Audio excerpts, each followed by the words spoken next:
thank everybody. You know, I worked in Cincinnati, Ohio. I had a job with my father. It came and it was very successful, very, very early in my career. It gave me a lot of confidence. And if I didn't have that confidence, who knew? Maybe I wouldn't be here with you tonight, believe me. So I love Ohio. I love the state. I love the people. Jack Nicklaus is a great, great friend of mine. One of your great, I mean, is there a champion like Jack, right? Is there a champion?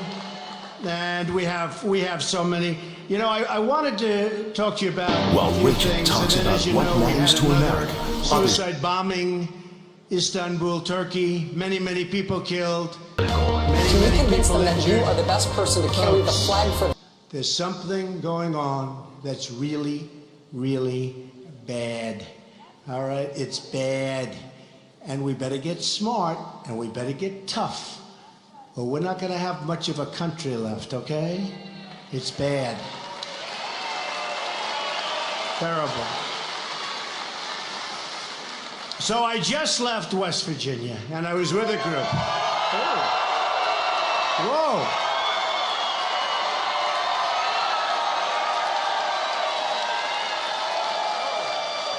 I didn't expect that. That's pretty good. That's a big... Who's from West Virginia here? Wow. Well, you know, in the primaries, we won West Virginia by like 25 points. It was a wipeout. I think I just saw a poll that we're 25 or 28 up. So I may never go back to West Virginia. What do I need? I mean, give me a break.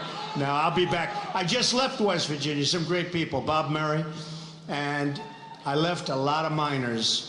And a lot of miners that Hillary Clinton said she's going to put out of business with the mines. She's going to put out of business with the mines. Not going to happen. These are amazing people, and it's not going to happen. Remember a statement a few months ago, right? In fact, we're going to put a lot of coal miners and coal companies out of business, okay? Forget it. And she's talking about steel companies, and she's talking about plenty of other companies, too, because ultimately, that's what is going to happen. So I made a speech this morning in Pittsburgh. I'm all over the place, okay? I'm all over. The Pittsburgh area, amazing people, amazing people. And it was a well-received speech.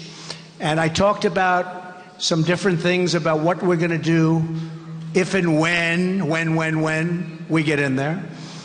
And we're going to put our country back to work. We're going to get jobs for people that don't have jobs right now, of which there are many, many millions of people. They don't have jobs. It's just like unbelievable what's happening. We're letting our jobs go to Mexico. We're letting our jobs go to many other places all over the world. China and so many other countries, not just China, by the way. China is the #1 abuser because they're the biggest. But everybody is treating our jobs and our politicians. They're just not treating us right, folks. They don't respect us. And I will tell you this. If I win, they're going to respect our country again. Just remember that. Just remember that.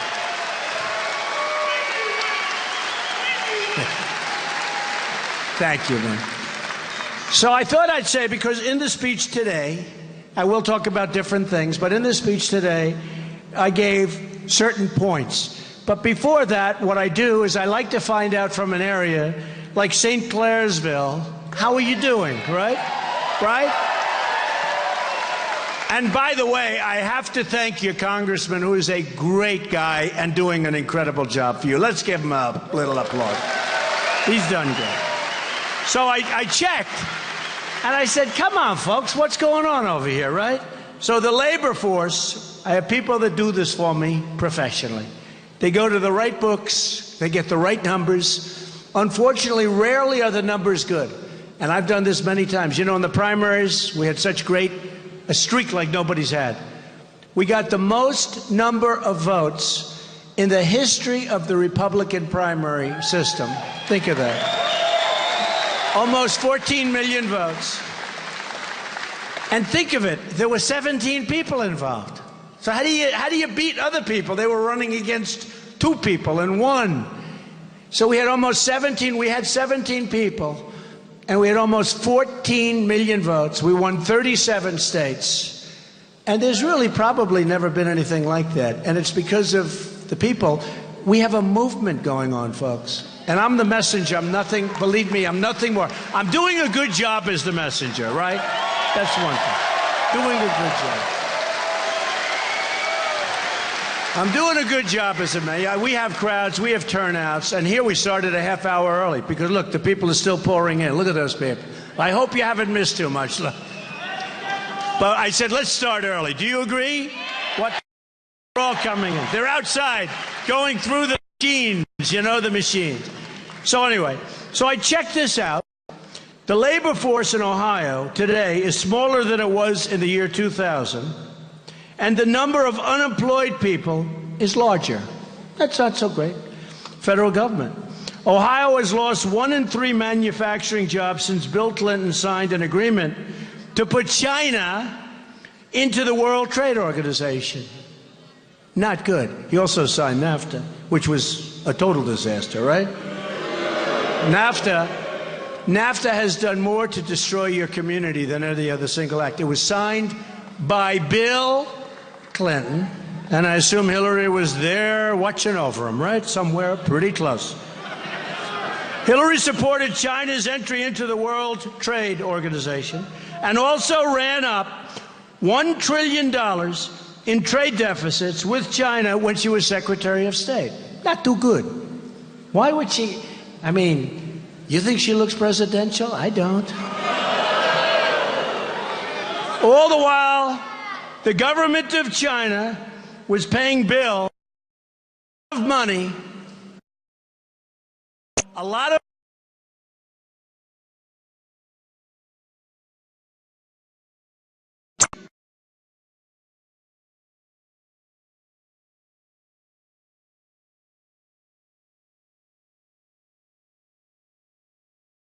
it's maybe the worst agreement in the history of this country in terms of trade, in terms of losing our manufacturing, okay? WTO was bad. NAFTA was a disaster. Since 2000, median household income in Ohio has declined by $9,000. Since 2000, the number of people on food stamps in Ohio has nearly tripled. 1 in 4 children in Ohio is living in poverty. Okay? Living in poverty. Many people in Ohio have been severely victimized by illegal immigrants. You know that, right? Well, we're going to build a wall. Don't worry. We're going to build a wall. We're going to build a wall. We're going to build a wall.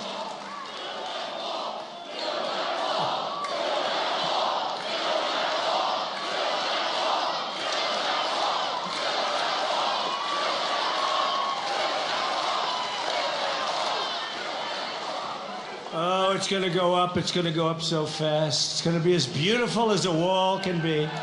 It's going to be a big wall. It's going to be a wall that works. It's going to be a wall that works. See the height of that ceiling? We may top it by a little bit. That is a pretty high ceiling. Once they get up there, they're not going to want to come down. That I can tell. For example, recently in Lake County, an illegal immigrant was indicted on 16 counts, including murder and attempted rape. That illegal immigrant had been previously released through Obama's non-enforcement policies. Went on a rampage. Went on a rampage, right? From 2013 to 2014, the number of drug-related overdose deaths in Ohio increased by nearly 20%. So, folks, we need the wall. We need to stop illegal immigration. We will stop it. We're not going to have drugs pouring into our country and destroying our youth and others, by the way, and others.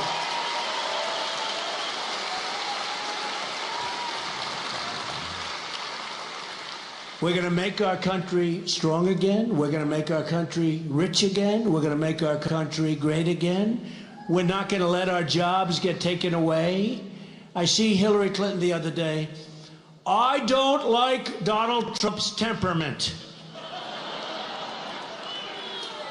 And I was thinking, maybe I should say I actually have a very nice temperament, and I do.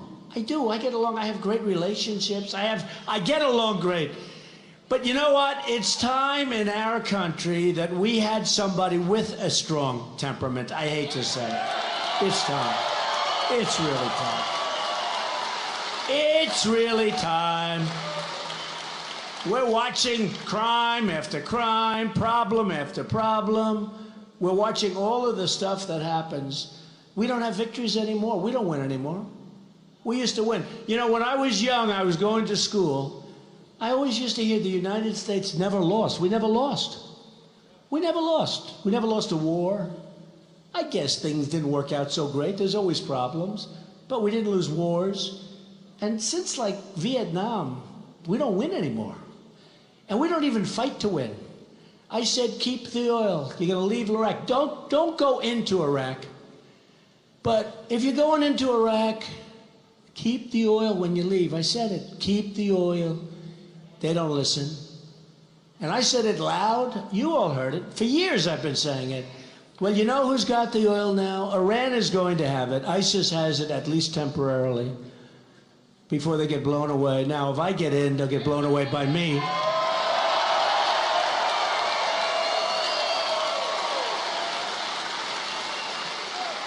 And, a friend of mine has a son, and he's been over in Iraq a long time, actually. And great person, great citizen of our country, a great patriot. And I spoke to him not so long ago, and I said, how do you feel?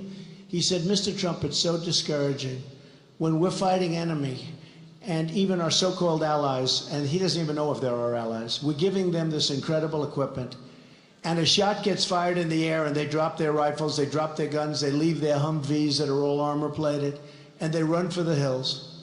And the enemy takes it over, and we fight an enemy with better equipment than we have. Their equipment is newer and better than what we have. And it's very, very sad to see what's going on. But I will tell you, I want to get back to rebuilding the United States, rebuilding the infrastructure. But before we do that, we have to take care of the ISIS situation. And I'll tell you, they are spreading. They are spreading like wildfire. ISIS is spreading. ISIS is getting our youth, getting people from various countries, many countries. They use the internet better than we do. They're converting people to join ISIS. And you know why? Because these young, impressionable people, they see what's going on, and they see the way ISIS is treating us, and they say, wow, isn't that wonderful? That's who I want to be with. We have to do things where they don't feel so good about themselves anymore, folks, all right? We don't feel, you look at what happens. You remember when I got in some trouble where I talked about waterboarding. They asked me a question. They started off, they asked Ted Cruz a question, and he rightfully didn't want to get into it, and he was a little bit, like, don't ask me about waterboarding. Well, they asked me the question. I said, I'll answer that question. They said, what do you think about waterboarding? I said, I like it a lot, and I don't think it's tough enough.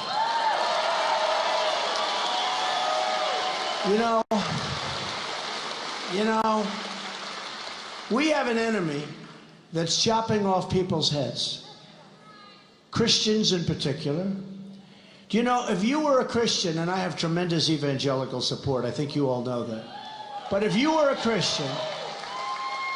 Christian from Syria, it was one of the hardest places in the world to come into the United States. In other words, if you were a Christian from Syria, very likely going to be just horribly treated, including the ultimate treatment, which is having your head chopped off. It was one of the hardest things you could do was to get into the United States. If you were a Muslim from Syria, it was one of the easier places to come into the United States from. And I'm not saying one or the other, I'm saying, how unfair is that? How bad is that? So we have people chopping off heads and drowning 30, 40, 50 people at a time in steel cages, right? Nobody's ever seen this before. This is like from the Middle Ages. Nobody's seen this. When you see, a few years ago it began, right? With a wonderful young man whose parents I know. It began and nobody saw that. You know, people get shot, people get wounded, people get hurt, it's war. But nobody saw the chopping off of heads. And now you see 40 and 50 at a time on the beach in the orange uniforms. And you see things happening that you haven't seen it. It's like medieval times. We're living in medieval times. We have to stop it. We have to be so strong. We have to fight so viciously and violently because we're dealing with violent people, vicious people. And when I made the statement, and you know we have laws. When I made the statement, and you know we have laws to uphold. We have laws. They don't have laws. Do you think they go back? Look, we have laws, and the laws say you can't do this, you can't do that, you can't do, a lot, all right? Their laws say you can do anything you want, and the more vicious you are, the better. So we can't do waterboarding, which it's not the nicest thing, but it's peanuts compared to many alternatives, right? So we can't do waterboarding, but they can do chopping off heads, drowning people in steel cages. They can do whatever they want to do. And, they eat dinner like us. Can you imagine them sitting around the table or wherever they're eating their dinner, talking about the Americans don't do waterboarding and yet we chop off heads? They probably think we're weak, we're stupid, we don't know what we're doing, we have no leadership. You have to fight fire with fire. We have people out there.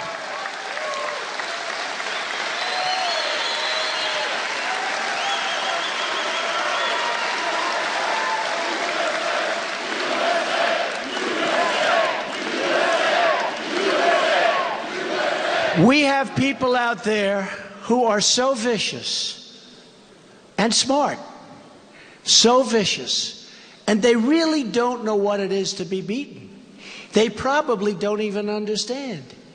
It's probably 30, 35,000 people, and they don't understand themselves. They're beating the United States of America. And they're making things impossible. They're knocking out airplanes. They're doing things that are incredible. They probably don't understand themselves how they're getting away with it. Well, let me just tell you something. If I'm president, they're not going to get away with it. They're not going to get away with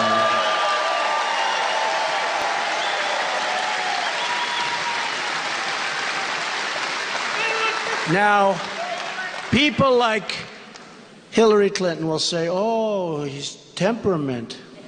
I know at one point she was saying, I don't like his tone. Folks, I have a very nice tone. Look, I'm a nice person. I'm a nice person. And by the way, the migration, you see what's happening?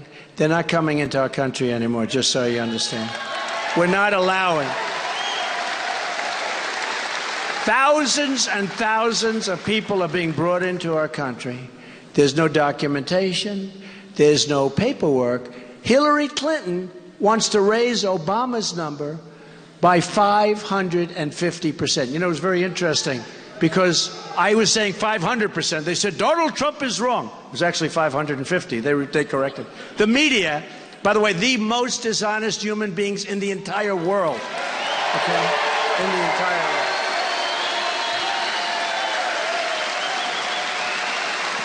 I had a poll the other day from one of the most dishonest newspapers I've ever seen, the Washington Post. Listen, totally dishonest. They polled far more Democrats than Republicans. I mean, what kind of a poll is this? And even people that were on the other side said, that's not a very good poll. But, today in the Wall Street Journal, I think today, when everybody's running, I believe there was a 1-point spread. Now, think of this. I've spent no money. And we're raising a lot of money. We're raising a lot of money. Doesn't mean we have to spend it now. But we're raising a lot of money. People are going to be very impressed. But I've spent no money, literally none. I spent, I think, nothing on ads. Hillary, I heard 68 million. I heard 78 million. I heard almost 100 million. I heard these massive numbers, you know, in negative ads, which are largely untrue. I'll give you an example. My son, Eric Trump, and Don Trump is here. Where's Don? Come on, get Don over here. Gotta get our boys out here.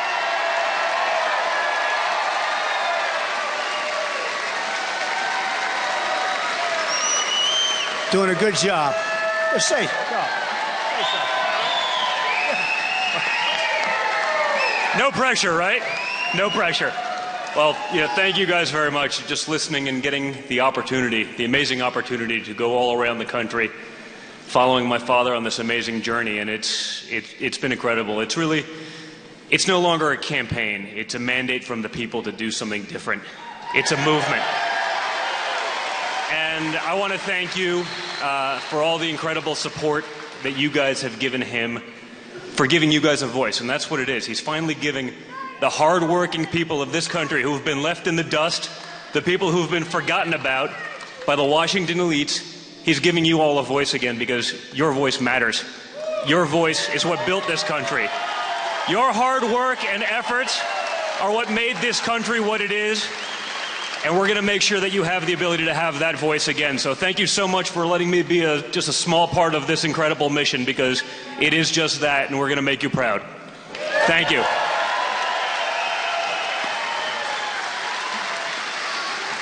Thank you, Don.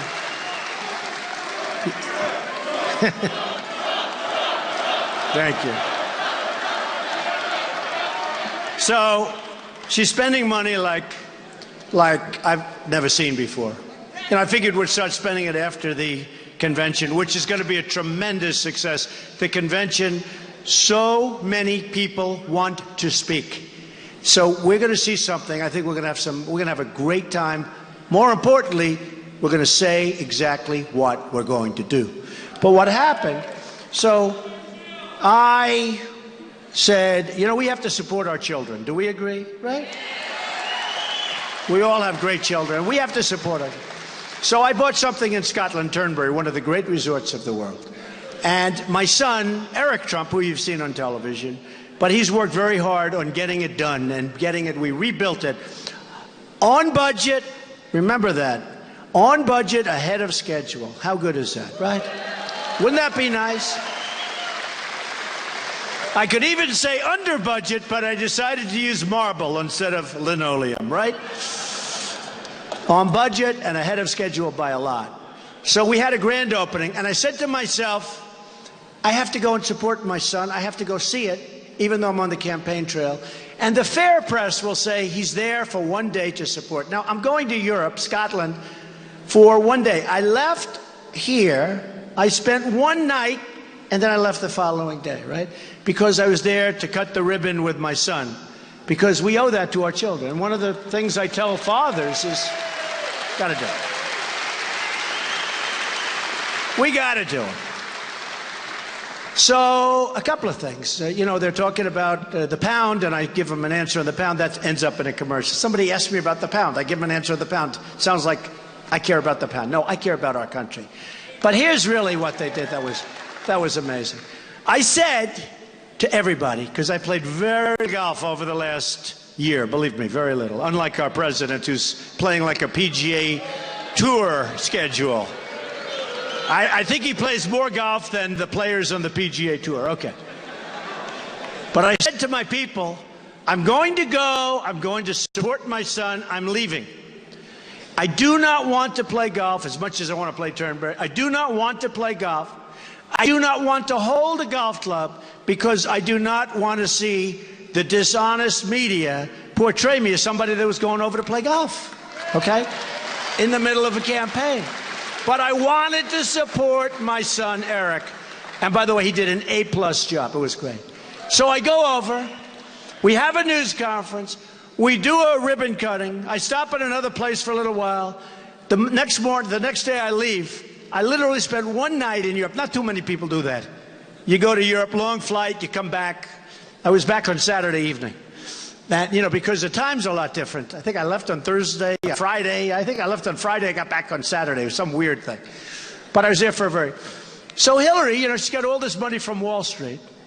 So she takes a commercial. Now you have to understand, I didn't touch a club, I didn't hit, I didn't go play. I would have loved to, but I didn't. No time. But I didn't want the image of playing. So she takes a commercial, and she has me swinging. Not a bad swing, by the way. That was a good thing. They should have at least shown me with a bad swing. But did you see the commercial where I'm hitting a golf ball? Well, that was 2 years before that was taken at a different place. So she's crooked. That's why we call her Crooked Hillary. Thank you. Thank you. I didn't say it. Now think of it.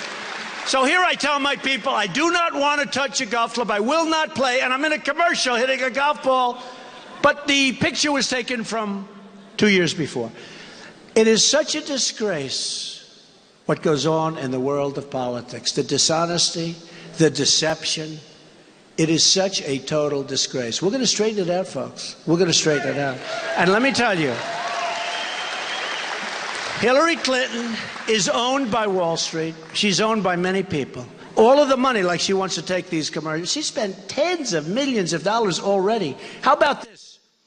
She spends millions and millions and millions of dollars already on me, right? Because, you know, everyone is pouring in because of, mostly because of influence. Because they want influence. With me, they know they don't have too much influence. You know what? I'm doing well in the small donations. Wait till you see. The small donations. I'm doing great. DonaldJTrump.com. The small donations. But Hillary is never going to bring your jobs back, folks. It's never going to bring your jobs. Don't forget, married to the man that signed NAFTA, one of the all-time worst, right? She's not bringing your jobs back. She doesn't even know about bringing jobs. And I'll be honest with you, she's so overrated. She's so totally overrated. If she wanted to bring your jobs back, she couldn't. If she wanted to. If she really tried and really, really wanted to. Forget the fact that she's bought and owned by so many different people. If she really wanted to bring those jobs back, she's so overrated, she couldn't do it anyway. So let me just tell you, I just did this in a big speech, and I have to read it because I like it. I think it's, you know, 7 steps. We like it. It's going to happen fast if I win. If I win. Thank you. But I'm going to withdraw the United States from the Trans-Pacific Partnership, which has not yet been ratified. So, the Trans-Pacific Partnership is another disaster, done and pushed by special interests who want to rape our country, just a continuing rape of our country. That's what it is, too. It's a harsh word. It's a rape of our country.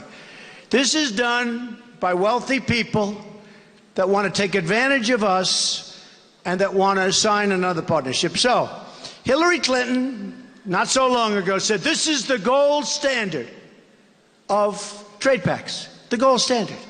And she's down and saying this is the gold standard. In fact, I saw it on television this morning, the gold standard. Then when I got involved and I started pointing out all the flaws, especially the fact that monetary manipulation, currency manipulation, which is a primary tool that other countries use, especially China, to destroy our companies and to take our business, okay? It's not properly addressed and practically not even discussed at all in this. That's not the only reason. There are many reasons. Number one, I want to make individual deals with individual countries. I don't need to have massive that you can't get out of. 6,000 pages. Our people probably never even read it. And these other countries, they know every word, every comma, every paragraph, every sentence. And our people, I just know our people. I remember with Obamacare. Remember, they went to all the congressmen. No, remember? We're going to repeal it and replace it. Don't worry. It's a disaster. But do you remember when they talked to people about who read it? And it's massive. It's thousands of pages. Who read it? Nobody. Nobody. It was that fraud that said he defrauded all the people. Do you remember the guy? Everybody forgot about him. The one that wrote it, and then he had a moment of jolliness where he thought he was with friends or something, and he started saying, what a joke. But we have a Trans-Pacific Partnership that Hillary Clinton will sign 100%, okay? 100%. But because of me, just like I shamed her into using the term radical Islamic terrorism, remember, she wouldn't use it because Obama wouldn't use it, and she does not want to do anything to defend him or offend him. If she offends Obama, too risky for her, okay? So she doesn't want to do that. So she'll use the term now because I shamed her into it. Well, I shamed her into turning against the so-called gold standard. It's not the gold standard.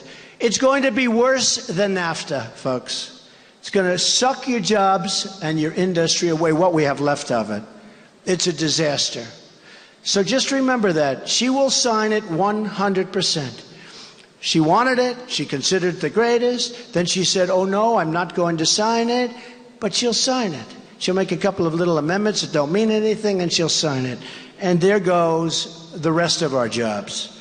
I'm going to appoint the toughest and smartest trade negotiators to fight on behalf of the American workers.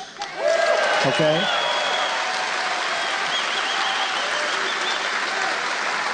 Gonna do it. We have the best. We have the best in the world. We use political hacks to make the biggest deals ever. Bigger than company deals. When you see IBM and all of these companies making deals, this stuff is much bigger. And we have political hacks representing us. I'm going to direct the Secretary of Commerce immediately to identify every violation or trade agreement, every trade agreement that's been violated, which is about all of them. I'm going to have them, every single trade agreement of a foreign country is currently using and harming our workers. What we're doing is we have trade agreements that truly are so one-sided that they are now harming and really hurting our workers. Then I'm going to totally direct them to go after these, to file complaints. You know, there's a way with the appropriate agencies and use every tool. And we have many of them, but we don't use them. And the reason we don't use them? Special interests don't want you to use them. Under the American international law to end these abuses of these trade agreements. It'll end, folks, believe me, and it'll end fast. This is what Ohio's going to like a lot. I'm going to tell our NAFTA partners that I intend to immediately renegotiate the terms of that agreement to get a better deal for our workers. And I don't mean just a little bit better. I mean so much better that you will not even believe it, okay? Then I'm going to submit a notice under Article 2205 of the NAFTA agreement that America intends to withdraw from the deal if they don't come through for us. So we'll withdraw if they don't make the deal for us. I'm going to instruct my Treasury Secretary, who will be a very good one, I already have an idea who it's going to be, to label China a currency manipulator. Now, I've been saying this for years. Everybody knows that's what they're doing. We make better product than they do, but we never get a chance to show it because they manipulate their currencies. They're grand chess masters, folks, and we do nothing about it. I'm not even sure if our country knows what's going on, I'll be honest. But the reason we do nothing is because of the special interest, the lobbyists. They have our people totally taken care of. Any country that devalues their currency in order to take advantage of the United States and its workers will be met very, very sharply. And that includes tariffs and taxes for their goods coming into the country. Okay? Number 6. Got to do it. Why wouldn't we do it? Why wouldn't we do it? And I'm a free trader, just so you understand. But we're being taken advantage of by everybody. Got to do it. Every time China, you know, they go 7%, 8%, and it's like a disaster. Do you know, we have, with GDP, we have right now Right now, zero. A little more than zero. If China goes to 7%, it's like a national catastrophe. We're like the dummies. We're going to be up to a very high level. And we're going to be up to that level fairly soon if I win, believe me. I'm going to instruct the United States trade representatives to bring trade cases against China, both in this country and at the World Trade Organization, where you're allowed to do it. We never do it. We're being manhandled, and we never do anything. Now, it's not only China, it's everyone. China's the #1 abuser, but it's everyone. China's unfair subsidy behavior, and that's what it is, it's a subsidy behavior, is prohibited by the terms of its entrance to the World Trade Organization. And I intend to enforce those rules the way they were intended to be enforced. That's all. And by the way, China will like us better than they like us now. They'll respect us. And it's probable that we won't even have to do it because they know I'm not playing games. They know I'm not playing games. I probably won't even have to do it.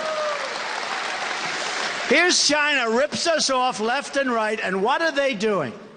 They're building a massive military fortress, which they're not allowed to do, in the middle of the South China Sea. So they're making unbelievable deals with us. We have a trade deficit with China of almost $500 billion a year. How do we continue to do this? Not going to happen any longer, folks. Not going to happen any longer. Number seven.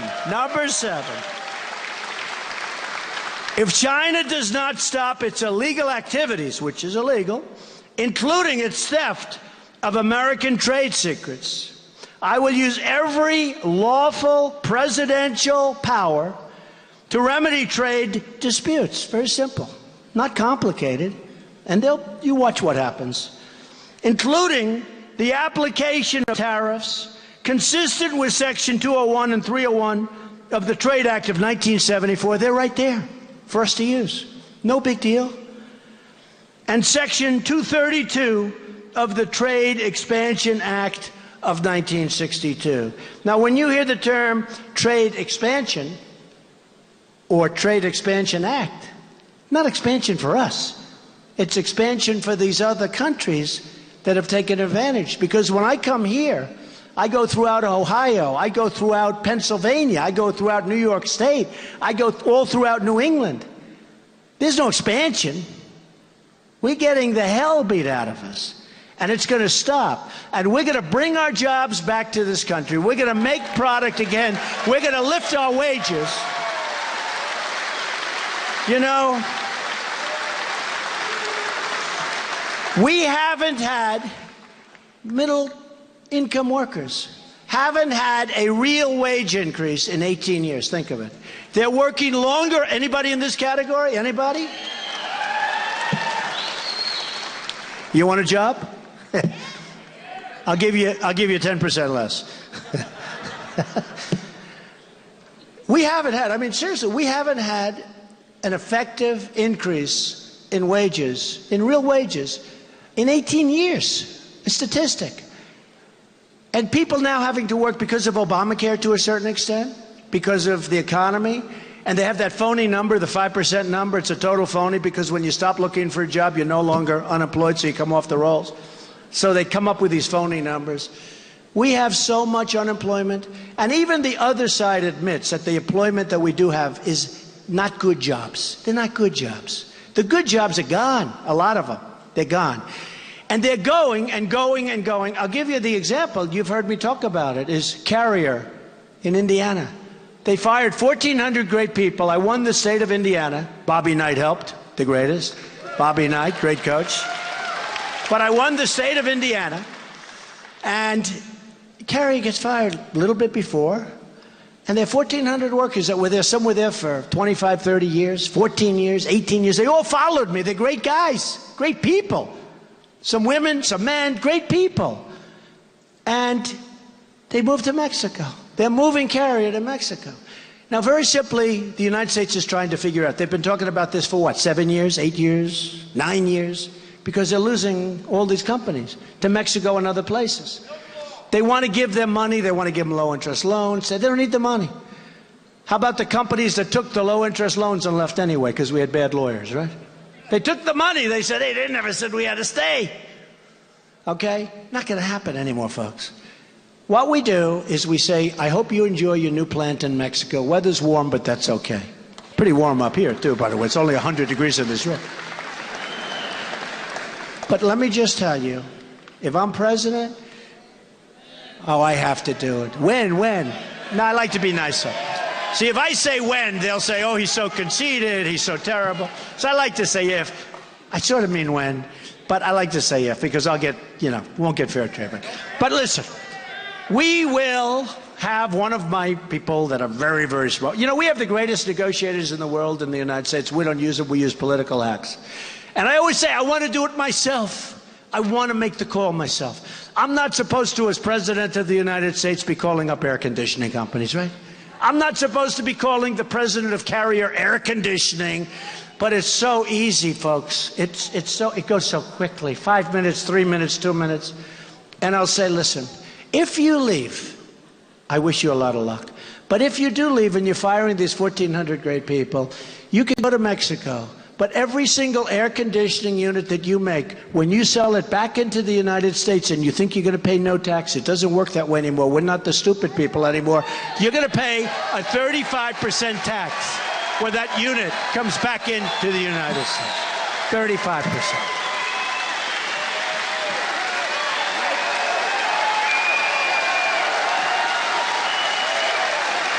You're going to pay a nice big tax. Now, it took me about 2 seconds to think of that. I said for years, why don't they just say we're going to do that? And you know what's going to happen? Number one, they're not going to move because all of a sudden numbers won't work. They're not going to move. Now, they may move from Indiana, but they have to stay in the United States because we're going to fight for people to stay in the United States, okay? So they can move around. Hopefully they stay in Indiana, but they can move around, but they're not moving to other countries. And if they do, there's going to be a price to pay. I'll tell you what's going to happen. Now, with Hillary, some lobbyist or special interest group will call her, and she knows it's no good, but they'll call her and she'll leave it alone. Me, I don't know to anybody, folks. I don't know. I do the right thing.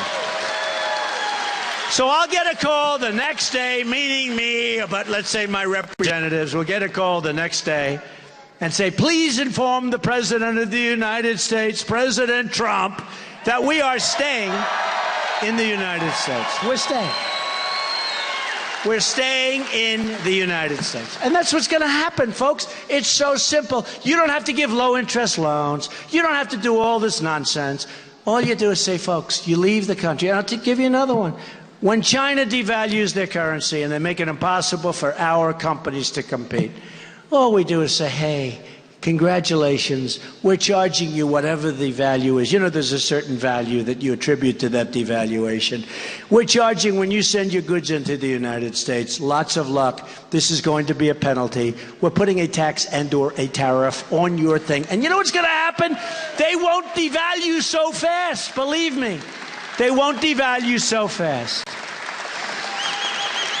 We are going to make our country so rich again. We're going to save our Social Security. We're going to save our Medicare. Others want to cut.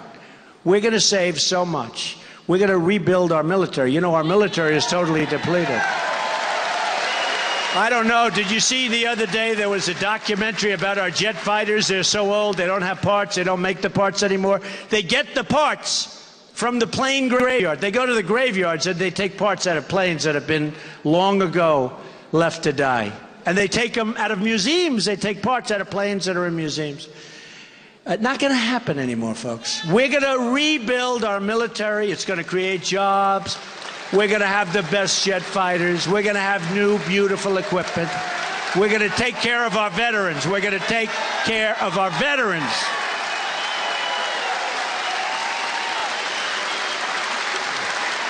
And folks, we are going to have a border again. We don't have a border.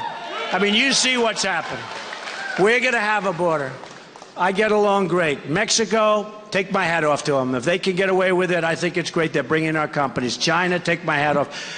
I'm not angry at Japan. I'm not angry at China. I'm not angry at Mexico.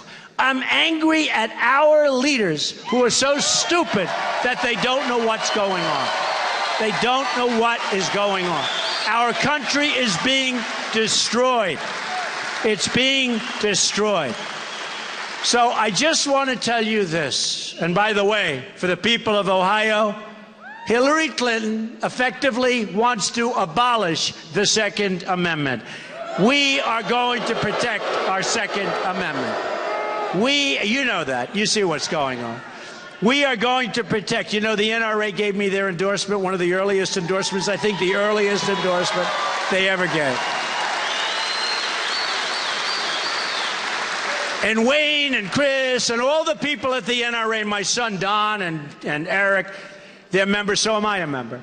But I'll tell you what, they're good people. Wayne, Chris, the whole group, I've gotten to know them so well. They're great people. They want what's good for this country. First, believe me, first, they want what's good for the country. They're great people. So we are going to start winning again. We're not winning at anything. We don't win with military. We don't win with health care. We don't win with education. And by the way, we're cutting Common Core and we're going to bring it back local education. But we're going to start winning again. We're going to win with our military. We're going to win for our veterans. Our veterans have been treated so badly. We're going to win for our miners, that I can tell you. I'm going to put the miners back to work. I'm going to put everybody back to work. We're going to start winning again, folks. We're going to win so much, you're going to get so sick of it. You're going to say, I can't stand the winning. I will get a call from representatives from the great state of Ohio saying, Mr. President, our people can no longer stand it. They can't take it. You're winning too much. Please, Mr. President, please stop winning. You're winning with jobs. You're winning with military. Please, let's have a few losses like it used to be, where we could lose all the time. And I'll say, you know what I'll say? I'll say, no, no, no. We're going to keep winning. We're going to win with everything. We're going to win with our military. We're going to win with every single thing we do, because we are going to make our country great again, and greater, greater, greater than ever before. Thank you, Ohio. Thank you very much, everybody. Thank you. Thank you. Thank you, everybody.